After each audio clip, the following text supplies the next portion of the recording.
So I think when the National Police Agency called me and said, we're putting you under police protection, I think that they were also like hoping, like, please write this up.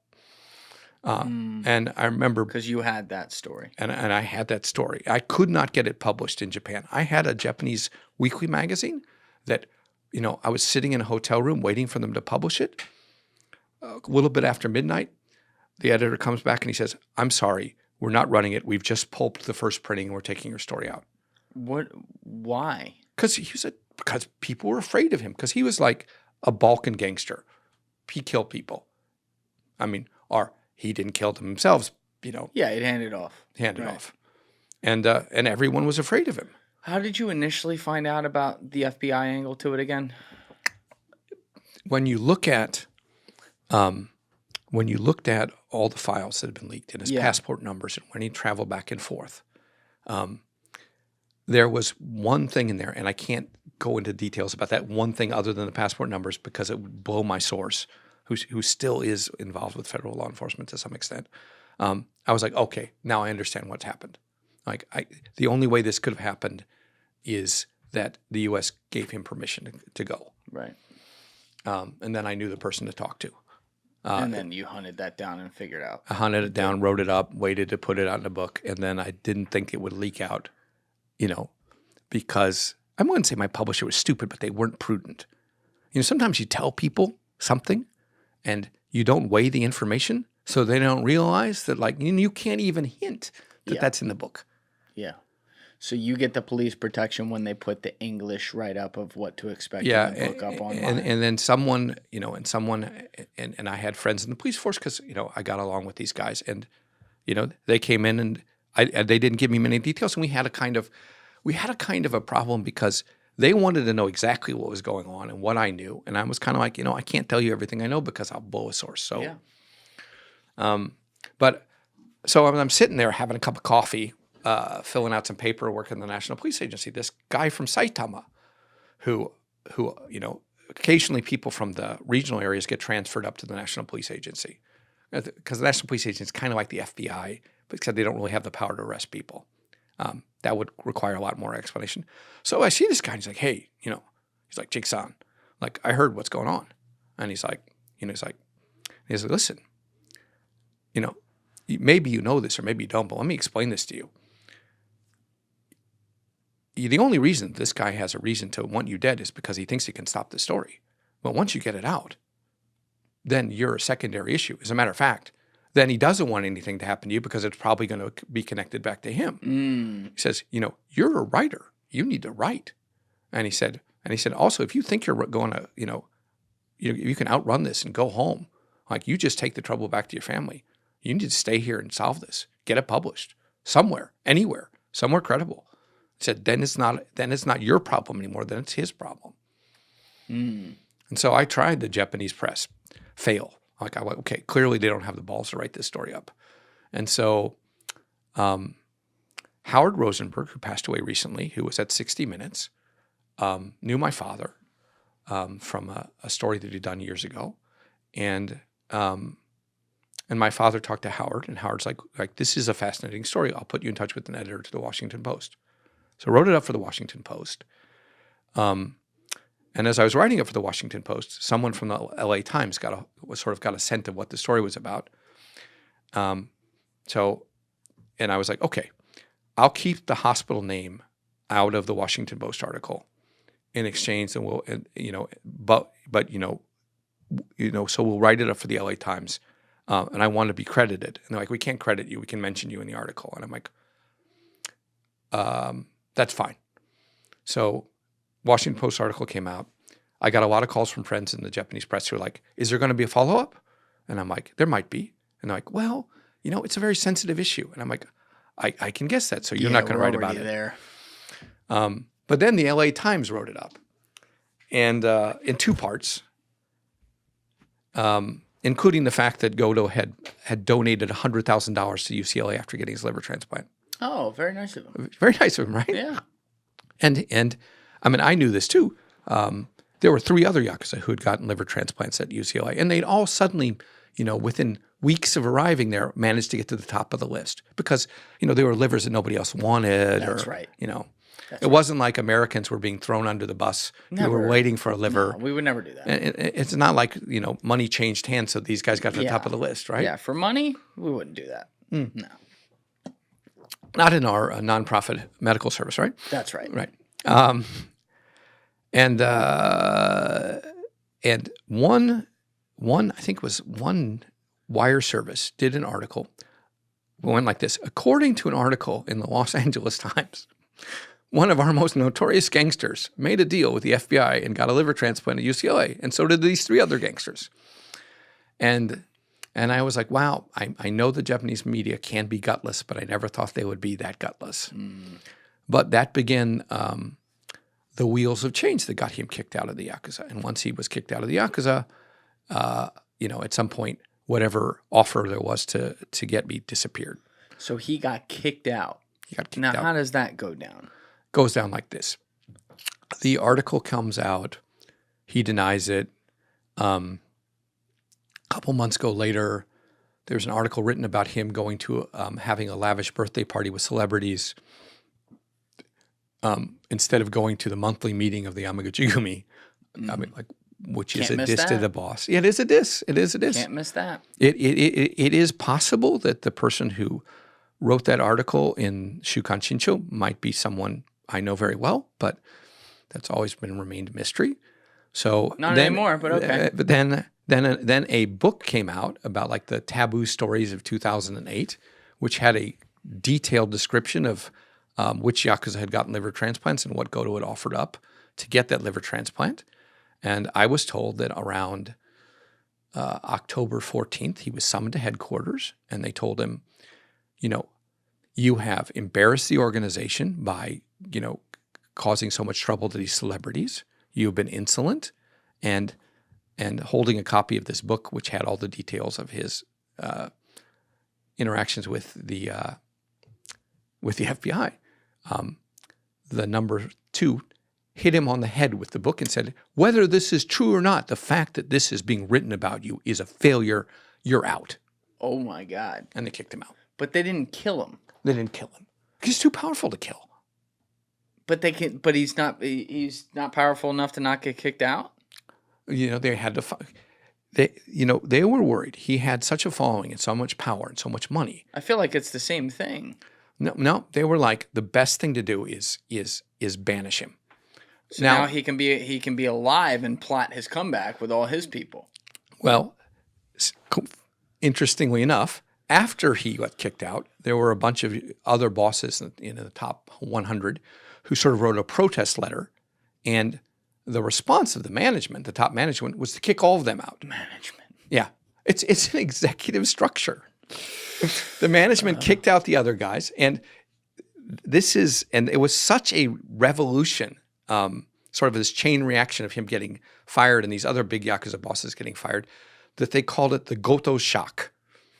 Like in Japan, the collapse of Lehman Brothers is referred to the Lehman shock, like the financial crisis. So in the Yakuza world, it's referred to as the Goto shock.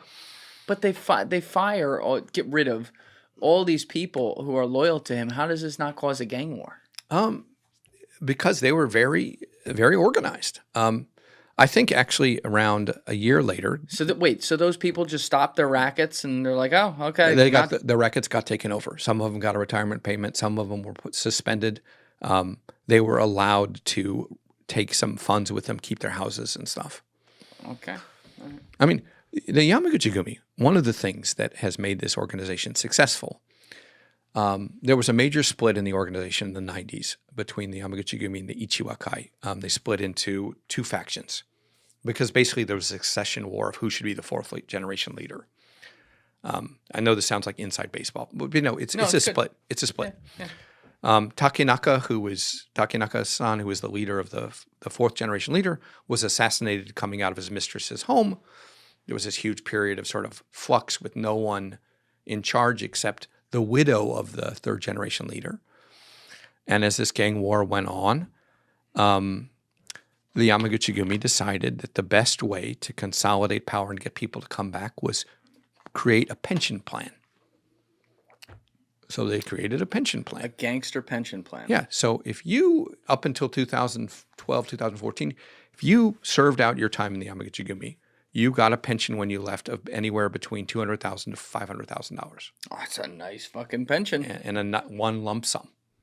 Oh, only once. Yeah, only once. All right, that's not that crazy. Yeah. But I mean, if 500,000 can go a long way. In Japan, maybe, right? 10 years ago. Yeah. Okay. All right. It's something. So, so they're good at preserving the peace. All right. So that just doesn't compute to me though, just because like I'm still thinking of it in levels of like how they would work here. In the mob, they wouldn't be like, all right, you're going to Florida, Vinny. Well, It'd be like, oh, Vinny, let's get dinner, and he doesn't come back with his head. If you kill him, you make him a martyr. Yeah. And you risk having the gang war that they don't want. Because then you have justification. So they let him live. I mean, he's not dumb. So, he's like, okay, what can I do to not get killed? So come around like 2010, very publicly, he announces, I'm going to become a Buddhist priest. And he invites all the press Godo's going to become a Buddhist priest. He becomes a Shingon Buddhist priest. No, he didn't. Different sect. Yes, he did. I interviewed his master, so to speak. So he becomes a Shingon Buddhist priest. He has a very, suddenly he's a Buddhist monk. Now you can't kill him, right? Even in Japan, when it's not very religious, it's a bad thing to kill a Buddhist monk. Can't kill a monk. And he's like, like now he's a good guy, right? He's Did he shave his head and everything? Yeah, he's forsaken his evil ways and that cheesy mustache. Do we have a picture of this? Look up Godo monk, Goto monk. You have to probably look at Godo Tadamasa, Gototadamasa, and then monk. I don't know if it'll come up on the cover of his biography, which became a bestseller. When was this? Also published in 2010. Oh, he didn't waste any time. Rebrand, baby. So I talk about this in Tokyo Noir, which is the latest book. So he publishes a book, a tell-all autobiography around 2010, in which, Oh my God, that's him. There he is. Bald Buddhist monk. Yeah, that may be him. Wow. Okay, go ahead. I'm not sure because I can't tell from here. But anyway, he becomes a monk, so it sort of buys him. He's basically buying bulletproof vests, as in the forms of Buddhist robes. Yeah. He writes this tell-all book called Habakari Nagara, which is like Japanese for like pardon me, but fuck you. I mean, it's very polite Japanese. Habakari Nagara. Not very monk of him. Machigattemasu. It's on the surface level. It's very polite. And in the book, he basically makes a death threat to me. Because he refers to me in the same terms that he refers to the director that got sliced up, like the unpleasant director, the unpleasant reporter. I will not comment on what he wrote about me and my dealings with the FBI. But if I ever met him, he wouldn't be alive for very long, that kind of thing. Ha, ha, ha, at the end. So this was a little disturbing to the police and me. So I hired my lawyer to not sue him, but to talk to the publisher and ask for a retraction and a correction. And since it was a very one-sided thing, I'm like, it defames my reputation to be referred to as, this unreliable bullshit reporter in his book. It's where it's clearly, obviously me. And also the implied threat isn't great either. So I hired Igari Toshiro, who was an ex-prosecutor, to be my lawyer. He was on vacation. He came back to Narita Airport. He came back from the airport to meet with me, and then we signed a contract, and he was going to represent me. And then 3 weeks later, he was dead. Whoa. Yeah. How? They found him in the Philippines, cause of death unknown. There was a rumor circulated that he had committed suicide, but I got a hold of the Philippine police report, and there was no evidence of suicide. Yeah, so did Epstein. Yeah. And then that was very sad. Igari was a very interesting fellow. He made a lot of enemies. But I didn't have any legal representation for years after that. You can see why. Oh yeah, because people don't want to have a part of that. Puts a target on him. Now, where are you though at this point? Where are you personally, like with your family and stuff? Well, Aren't you worried about not just your safety but everyone's no, I think in 2012 when he got sued, the aftermath of that was for the murder? yeah, when he got sued for the murder, he paid $1.5 million to the family. Godo did. Yeah. Never, didn't admit to it. It's like, okay, my men did it. I'm terribly sorry. Here's $1.5 million. And the cause of death is still unknown. Well, I mean, the Nozaki was definitely murdered, not for the lawyer. Oh, no doubt about it. But when that was all settled and he moved to Cambodia, you know, I mean, it takes a book to write that. Basically, I feel pretty secure in my life. You know, he's gone with his life. I live on my life. You kind of wish that there was justice because this is clearly a guy that got away with murder. But, you know, a lot of times, a lot of people get away with murder. Sadly, you're right. Were there other people? Is there something else I want to come back to? But before we do, were there other major leaders along the way that maybe not on that level, but in light of your reporting, you got on your bad side? Maybe they didn't put a hit out on you, but they're like, yo, fuck this guy. You know, I didn't. I wrote an article about Saitama Shokin, which was a sort of Korean savings loan for in Saitama that went bankrupt. And after I wrote it, I got a bunch of death threats, which is one of the reasons they moved me out to Saitama, because I was writing about how they had been looted by one faction of the Yamaguchi, by the Inagawa Kai. So yeah, I had some bad about that, but I've been really careful otherwise. You know, no one wants to make an enemy out of everyone. And you know what Sekiguchi-san taught me is really true. The enemy of my enemy is my friend. So, you know, I've been very good about playing Yakuza politics. The last time I had a sort of tense situation with any organized crime group was about 2015. I obtained a photo of the vice chairman of Japan's Olympic Committee with the head of the Yamaguchi-gumi together, and the head of and the vice chairman also with two other powerful Yakuza members. Whoa. How'd you get that photo? Through the enemy of the enemy principle. Got it. The photo had been circulating. It was sent to a couple magazines at the same time. I'm not sure who sent it out. I can think of many reasons. There was a reporter before me who tried to write it up, and they had their knees broken on the way home. So I knew that the photo existed. I got a copy of the photo, and I wanted to write it up. And I told my editor at Vice News at the time. By the way, Vice News still owes me $9,000. I would like that. They owe a lot of people a lot of money. I know. That's wild. I know. So many of you got boned by them. Yeah. Kai Henderson was a great editor, and I liked writing for Vice News. But I was like, okay, Kai, we're going to write this up. I have the photos. I've authenticated them. We have 3. I don't know what the connection is between the Yakuza boss and the vice chairman of the Olympic Committee, but it's bad optics. And especially with so much money in stake at the Olympics, you know, they have easy access to information about contracts and things that would give them a competitive advantage. It's a good story. And I said, but the problem is, once I ask the university, he was also the president of the university, for a comment, then I'm in a world of, you know, in a world of trouble because I don't want my knees broken. So I have to have a promise from you that when I ask that we publish this within 24 hours, I'm going to hide out for 24 hours. And he's like, okay, done deal. So we did it. We had it ready to go. And about 3 or 4 hours before it went up, I called up the person in the Yamaguchi-gumi, you know, in a senior position who I trusted. And I said, look, you know that there is this photo circulating of your boss with the vice chairman of the Olympic Committee, with Tanaka.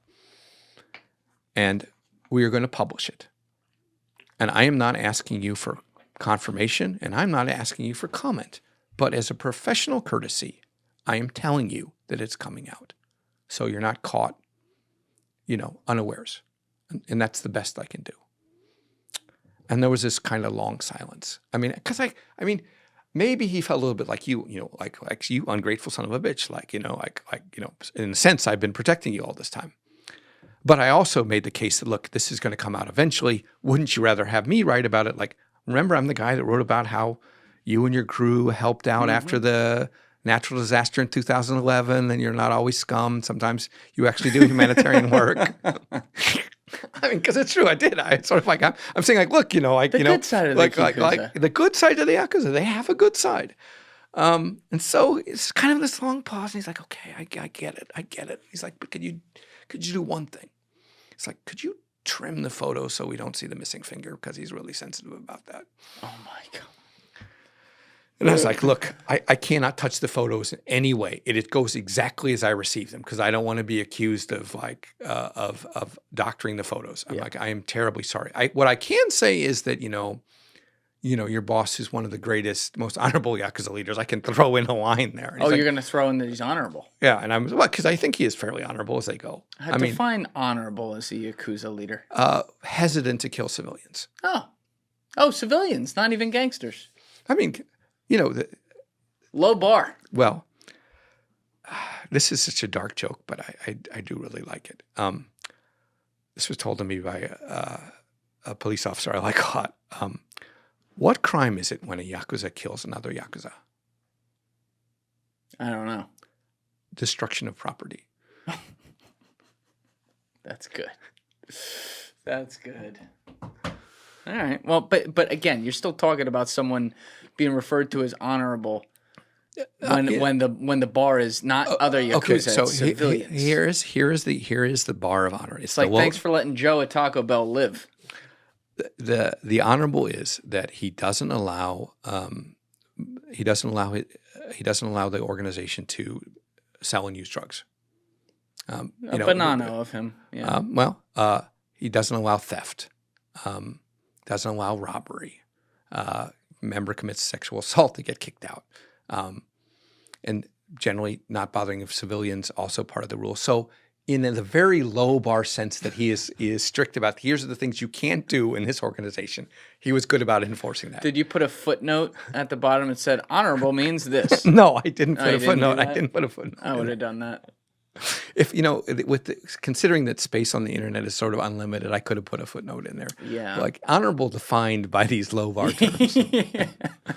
But I did. I think if you purse the article, there's a sort of faint amount of praise for him, even as I'm talking about. What was this guy's name?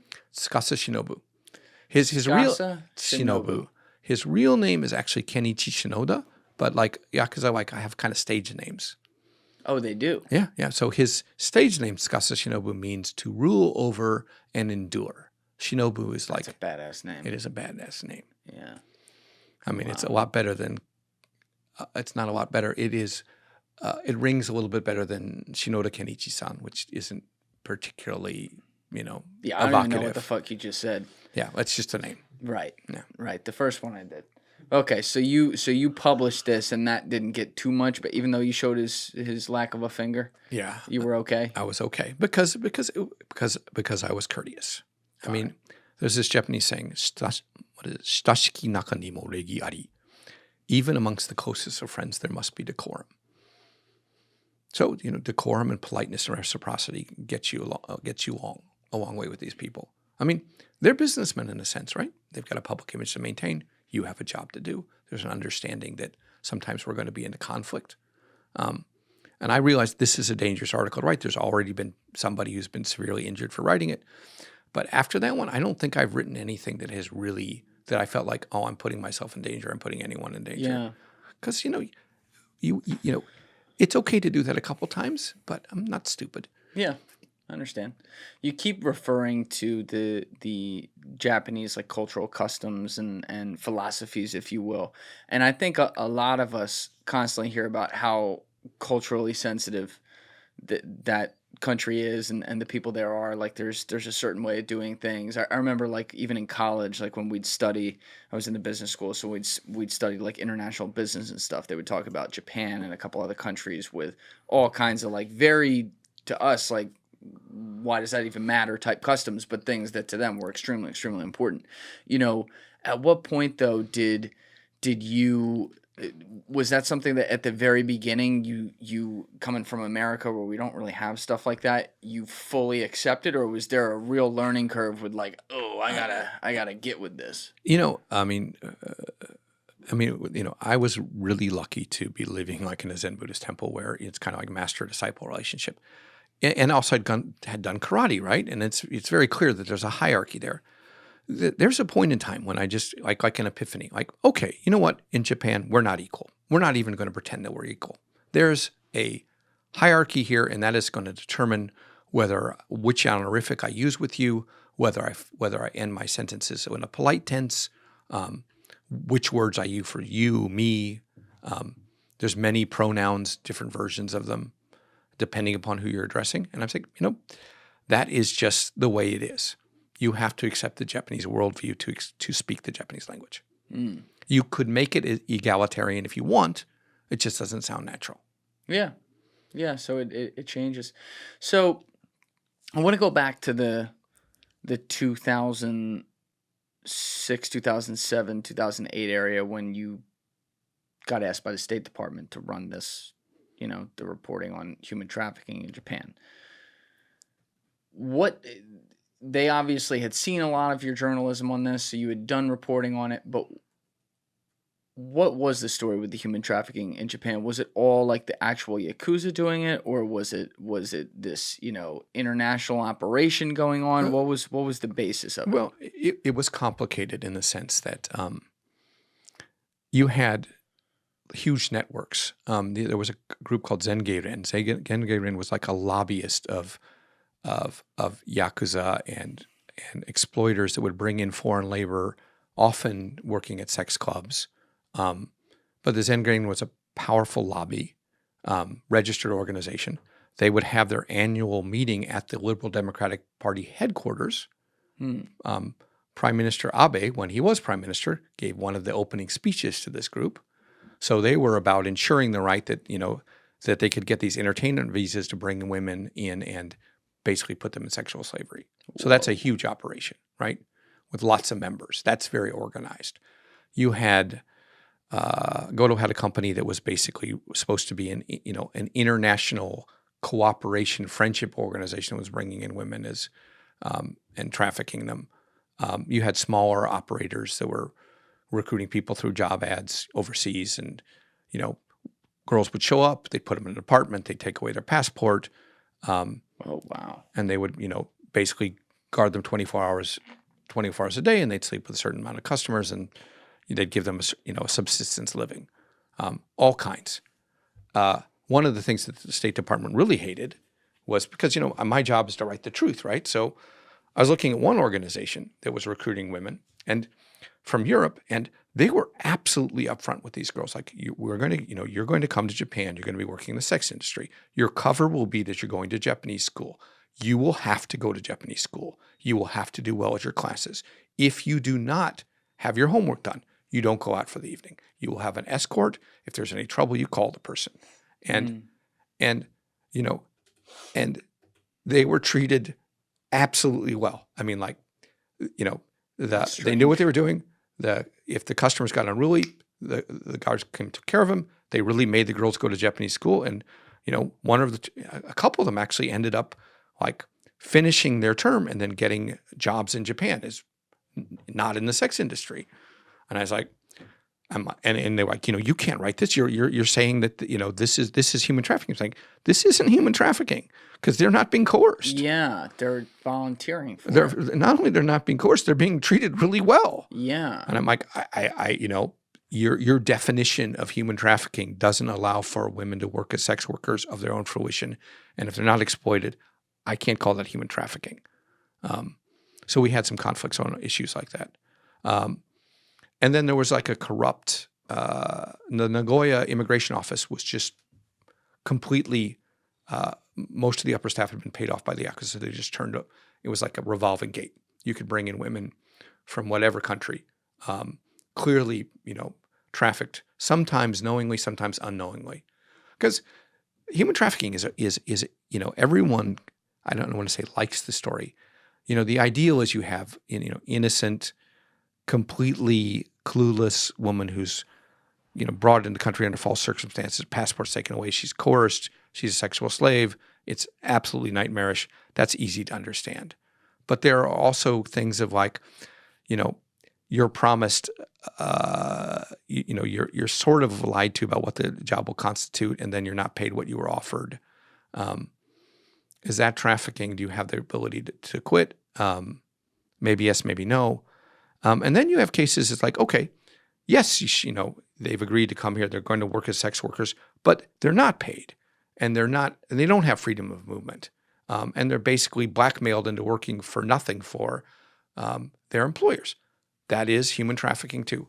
Because you know what you're getting into doesn't make it any less if you're basically enslaved. Yeah. So you covered this for many, many years, and the State Department comes to you and says, through like the NGO or something, you're going to be hired and paid X amount so that you report your intel to us. Yeah. So you report the intel through this group. Sometimes, sometimes I interacted with them directly. And this is the Bush administration. And I don't have great things to say about the Bush administration. Nobody but they had a does. bee in their bonnet about human trafficking. Like, this is a terrible thing. I agreed with them. And so they took their findings and they basically went to the Japanese government and said, like, you either do something about this or we're going to rank you on the level of North Korea.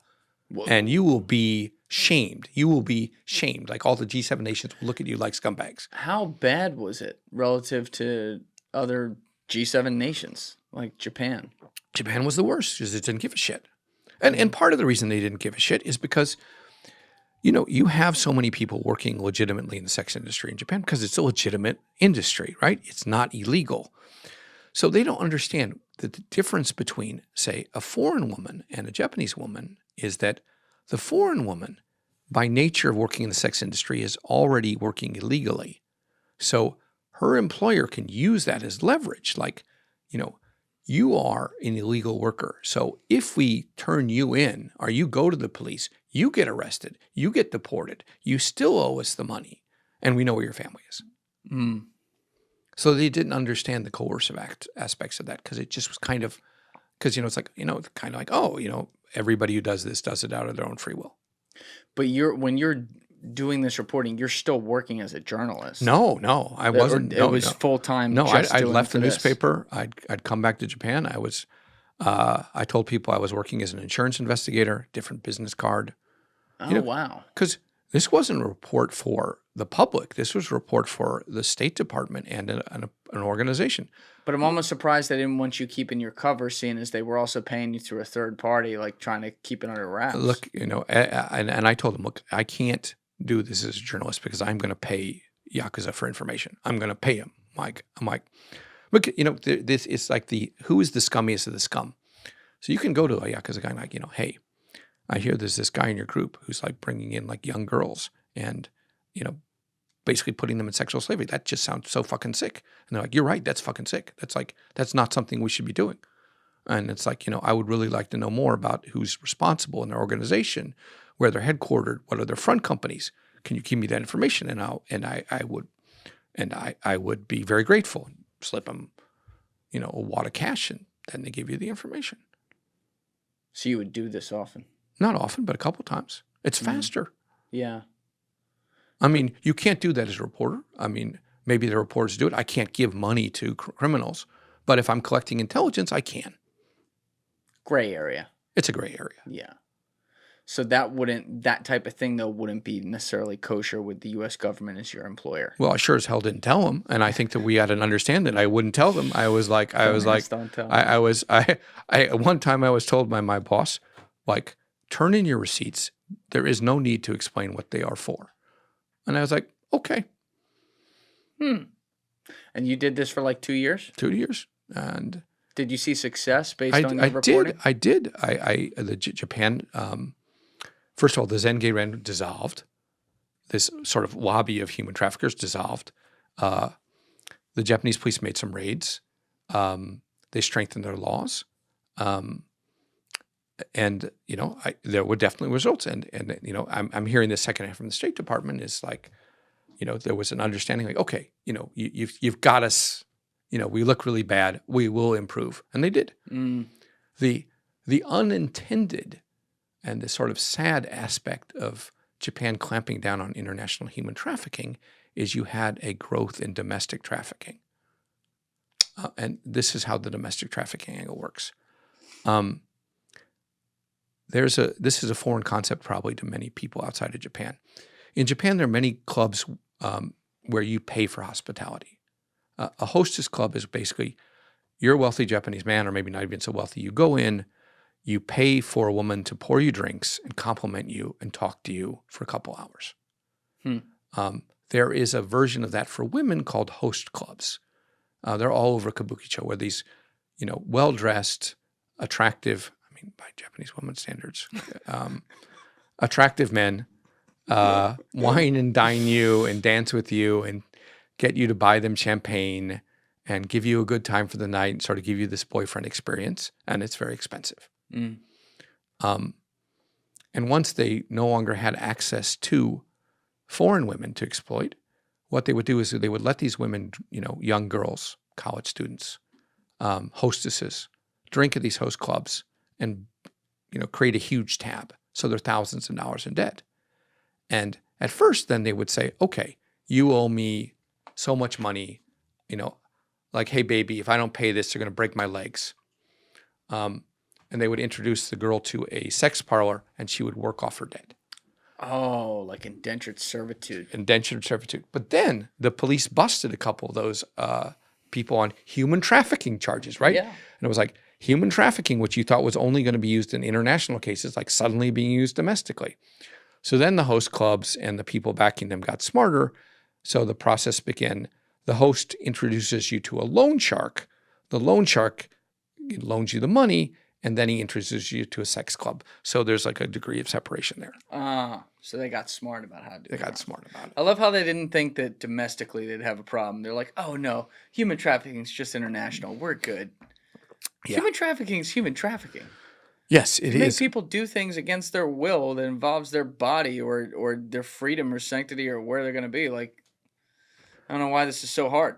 Yeah, but like things, it takes a revolution in the cops are 90% male or 80% male, so it takes a sort of revolution in cop thinking to go like, okay, you know what, this is an exploitive enterprise. Yeah.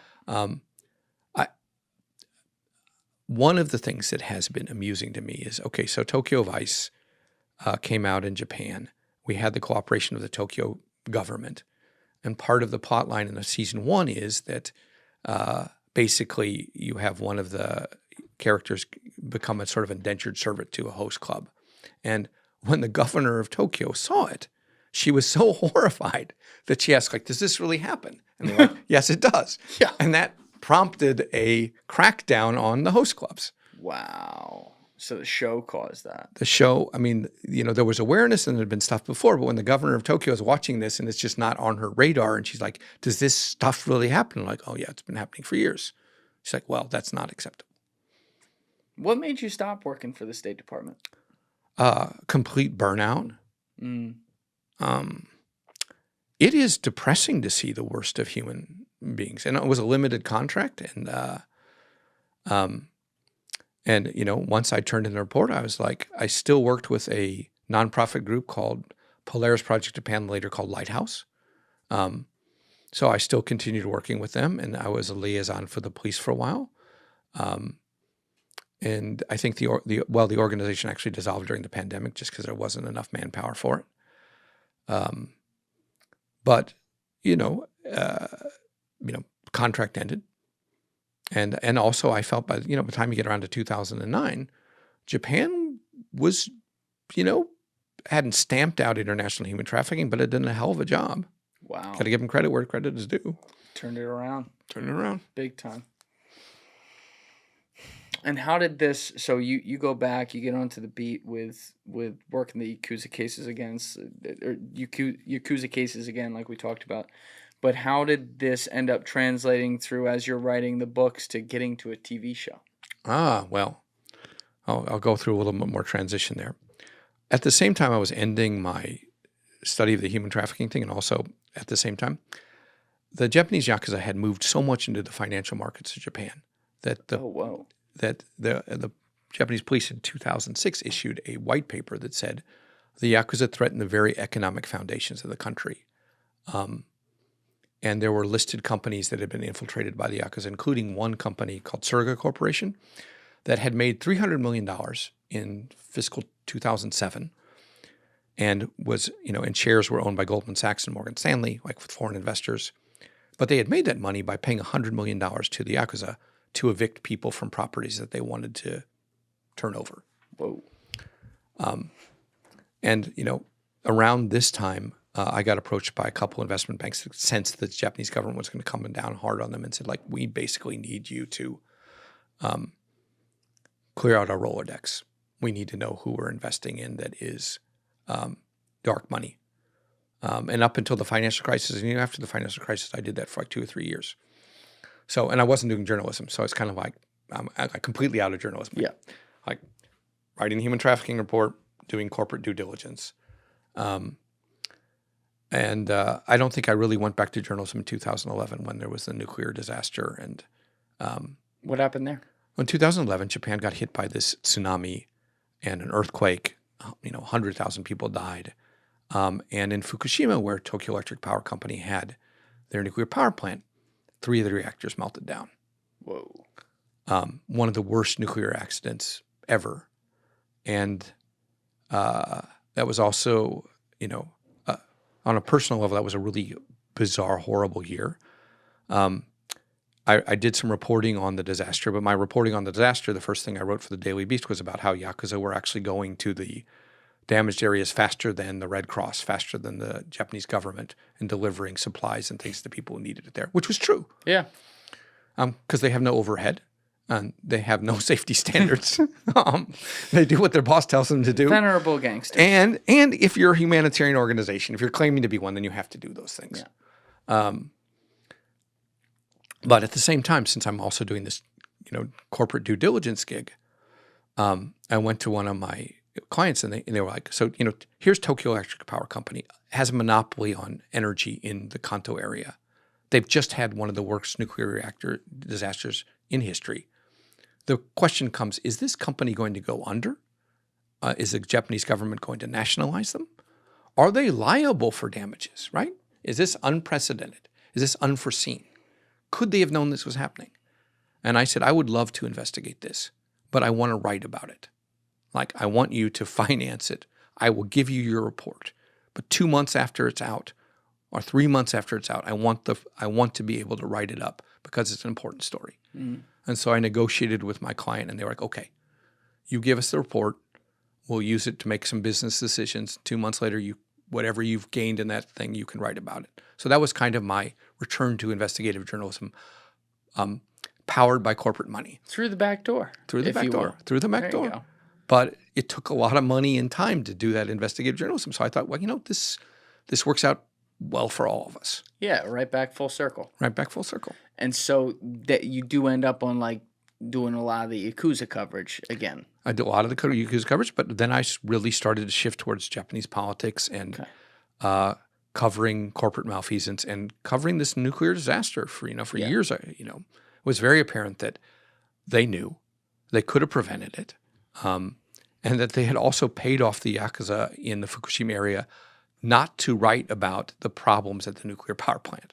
Wait, they paid off the Yakuza not to write about it? Yeah, the Fukushima nuclear power plant was riddled with problems because it's an old reactor. It was like over 30 years old. And the gangsters are going to write about it? Yeah, the gangsters, this is what gangsters do. Sometimes they publish magazines. They publish magazines. Oh, that's right. I have one sitting right in front of me. Duh. They publish magazines with scandalous information that can doom your business. And TEPCO was like, what can we get you to do to not write about that? I mean, the funniest conversation I've ever had the first time I ever had a real conversation with the Yakuza boss was Kaneko Naoya at the Sumiyoshikai. And so I started sitting in his office. He wanted me to do a favor for him. And I did the favor because... You did the favor? I did the favor, but I did the favor... Didn't involve you getting on your knees, did No, it didn't involve me getting on the knees. Just making sure. No, it wasn't that one of those favors. It was a favor that would save his ass and required me talking to the cops and asking the questions. And the cops were like, oh, please give him this information. Because the cops are kind of like, we want him alive. Like he's easy to work with. The person who's trying to, the person in his organization who's plotting to get rid of him, is an asshole. Right. But so, you can read Tokyo Vice, you want all the details. But so we're sitting in his office and he's explaining his whole business operations. Like, okay, we have this construction company. I have this political organization that shakes down people for donations. I mean, he's dead now, so it's not like I'm violating any trust. You're just like felony. And he's, he's like, like you walk through the red light district, everybody pays us a cut, just to stay in business. It's Good like, business. This is how we make our money. We're basically providing providing security for the area. We have information which we use to get lucrative contracts. We run legitimate businesses and we run illegitimate businesses. And he said, and he's like, and he sort of gave me the spiel. It's like, one of the reasons the Yakuza are tolerated in Japan is because there are things that we won't do. If you're engaged in common theft or robbery or, like purse snatching or breaking and entering someone's house or, sexual assault or selling and using drugs, you will get kicked out of the organization. And he said, everything else is fair game. And he said that includes extortion and blackmail. And I was like, well, why is blackmail okay? And he's like, well, if you're doing something so bad that the Yakuza can blackmail you for it, then that's social justice. It's one way to look at it. That's one way of looking at it. Glass half full, if you will. And he said, so I'd done him a favor. And he said, like, what can I do for you? Like, you have saved me from a very tight situation. And I said, well, I didn't do it because I like Yakuza. I did it because the cop that I trust told me that I should do it. And he said, well, I owe you. Like, what can I get you? What do you want? And he's like, pussy. And I'm like, no thanks. And he's kind of like, because he's running the red light district, right? And I'm like, yeah, no thanks. And he's like, you sure? And no, he's kind of looks at me. He's like, guys. And I'm like kind of thinking, I'm kind of like, am I giving off like, am I wearing a pink shirt? I once fucked your boss's mistress, bitch. Different Yakuza group.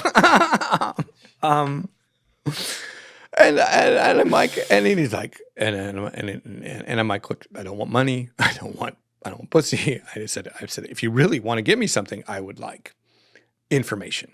And I'm like, because information helps me do my job. I like to get a scoop. It helps me rise as a newspaper reporter. He's like, that's so boring. Fuck. No.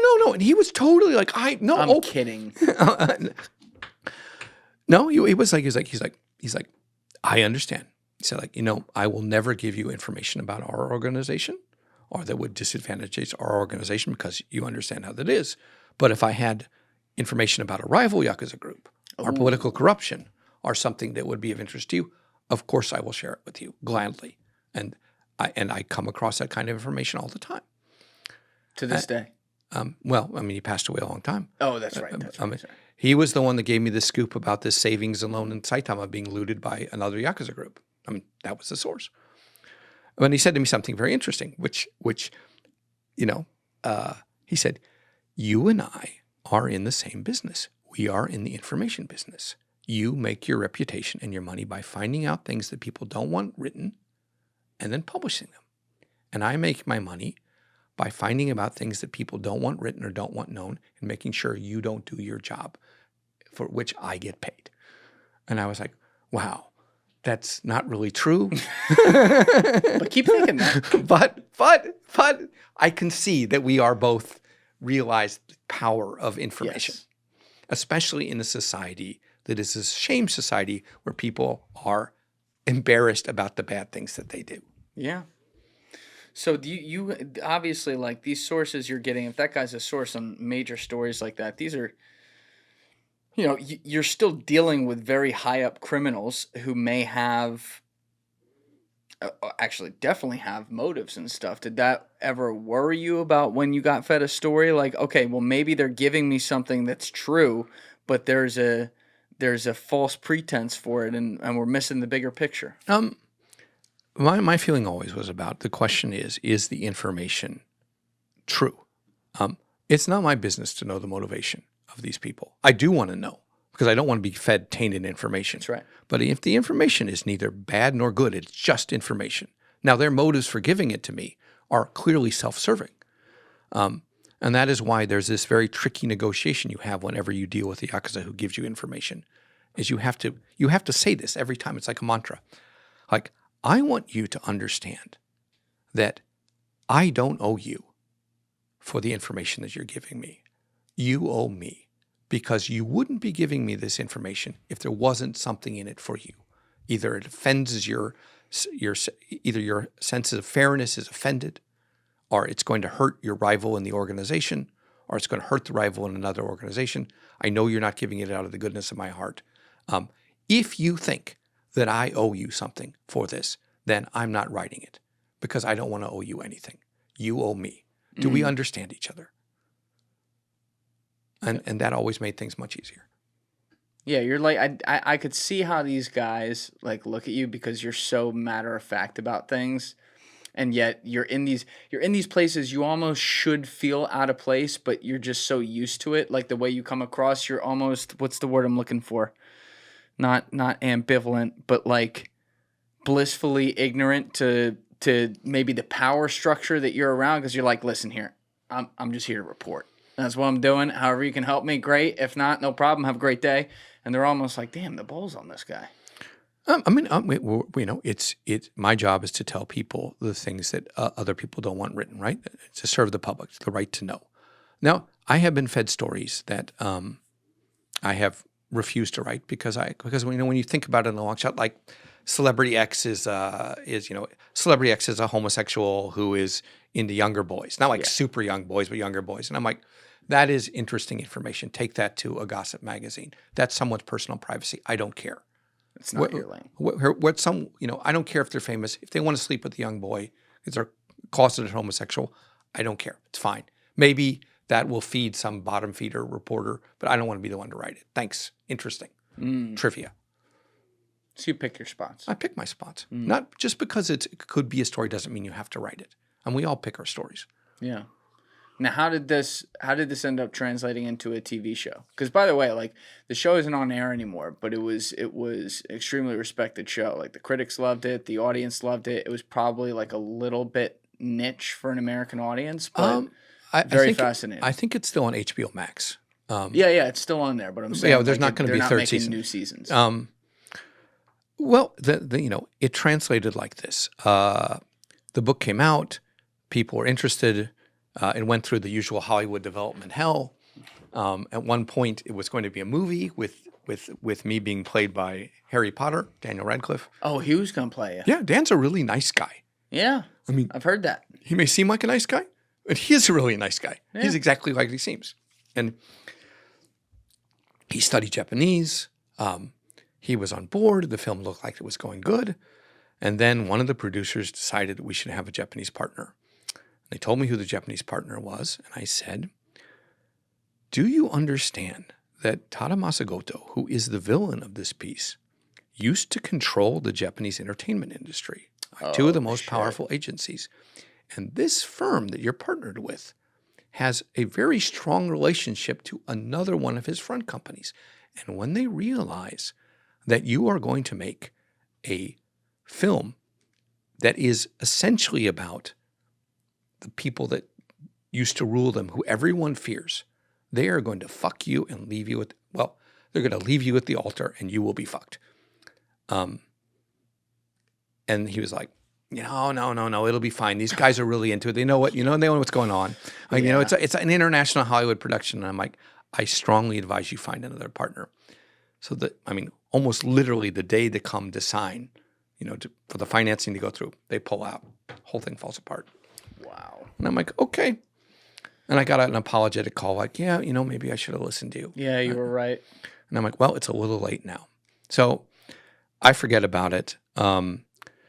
The person who had been working on the screenplays with me was J.T. Rogers. We went to high school together. So he grew up to be a very great playwright, doing a lot of historical dramas, like set in Afghanistan or... What's his name? J.T. Roberts? J.T. Rogers. J.T. Rogers. Can we pull that up, Elias? But go ahead. So, so I'm just kind of, this is never going to happen. Like, it was a great fantasy. At least some books got sold. There he is. This guy right here? Yeah. Him in the hat is really nice. I think that I actually wrote an article. So in 2017, he won a what is it? A Tony Award, yeah. a Tony Award for this play called Oslo. So he won. I think I wrote it up in the Daily Beast when he won. So he wins. And Oslo is this black comedy about the Israeli-Palestinian peace talks in Norway. Oh, You can turn this into a Tony awarding. Yeah, the Oslo Accords. Oh, someone who actually knows what I'm talking about when I mention that. Yeah. By the way, I'm going to Oslo for an investigative journalism symposium next year. I've been invited, which is just wonderful. So I'll finally get to see Oslo. Very cool. Like, I've seen the play. Now I get to see The place. The place. And so, I don't really understand the Hollywood dynamic very much because it's not my world. But apparently when you win like a Tony, you're sort of like royalty. Like, oh, you have a Tony Award-winning play. What would you like to do, Mr. Rogers? Yeah. And he's like, I would like to do Tokyo Vice as a TV series. And, by this time, because Ken Watanabe does a lot of stage acting, he sort of recruited Ken Watanabe, so Watanabe's on board. Then they're looking for an actor. Dylan O'Brien, I think, was one person they were considering. And then Ansel Elgort was like, I want to do this role. I will learn Japanese. I love the book. I would really like to be in this TV series, especially if Ken Watanabe is in it. And, and I was asked for my opinion, which doesn't happen very often with this TV show. And I was like, if Ansel really wants to do it and he's enthusiastic, then I think enthusiasm matters more than anything, really, because learning Japanese is a fucking nightmare. So yeah, it's a hard language. It's a hard language. It's one of the most difficult languages in the world. So and he learned it. Yeah. So wow. So JT and Ansel actually went and did the pitches together, like the two of them, off to Hollywood with Ansel in tow. And I don't know if that's standard for a TV series for the lead actor or the potential lead actor. And then at some point, they're like, John Lesher, who's one of the producers, was like, should we reach out to Michael Mann? Because I know him. And I'm like, yeah, that would be amazing. That's a legend. I'm like, Miami Vice. And I'm like, I totally stole the title of my book, Tokyo Vice from Miami Vice. But I was like, I was thinking, well, what is familiar to people? Tokyo Vice, an American reporter on the police beat in Japan, right? Everything you need to know about the book is in the title. The Australian title, by the way, is Tokyo Vice, a Western reporter on the police beat in Japan, because the Australians hate Americans. Oh, they do? They do. Really? Yeah. You don't want to put American reporter on there. There's so many Australians that listen to this show. I'm shocked about that. Well, I don't think we're very well liked. My publisher was like, can I change it to Western reporter? And I'm like, be my guest. Like, I can understand. Wow. Learn something new every day. Yeah. Not liking us down under. They pretend to. Okay. I mean, I if I could get away with being a Canadian, I would, but Anyway, so all the pieces come together. They pitch it to HBO before it was Max, and they were like, "We love it. Let's do a season." And their plan was definitely to do 2 seasons, and possibly a 3rd season. And did they film it in Japan? We filmed it almost all in Japan. That's great. Except in season 2, where we go back to my hometown of Columbia, Missouri, was filmed in Canada because, of course. I was like, production costs. I was like, please film in Columbia, Missouri, so I can get a free ride home. And I was like, no, absolutely not. No, but they did 2 seasons of this, and it concludes. And did it follow your life to a T, or did they take Hollywood liberties? Oh, they took Hollywood liberties. Right. But what made it really great is that, I saw every script. So where it took Hollywood liberties, at least we kept it very realistic. And we would have, discussions, sometimes heated, sometimes not so heated, about not only just authenticity, but consistency, integrity of the character. There is a scene in season 2 where Ishida, who is modeled after a Yakuza boss I liked a lot, Kanazawa Nobuyuki. You liked him a lot. I did. I respected him. He used to be a professional baseball player, and he was a really honorable sports-like guy. Kanazawa, was as honorable as Yakuza get. Fucking Shohei Ohtani over here. Yeah, All right. yeah. Ohtani as Yakuza boss. Yeah. Okay. Maybe maybe a little more savvy about how the world works than Ohtani. Yeah, probably. Yeah. Anyway, There was a scene. so with there was him. a scene where, there's these gunmen break into the club, and the writers had him ducking under a table and trying to escape. And I was like, this is a Yakuza boss. This is a guy who runs this fearsome organization. We've spent, a season and a half showing who he is and his values, and you have him run under a fucking table. Like, that is not acceptable. That is not what the character he's based on would do, and that is a betrayal of the audience. I don't care if it's a more interesting decision.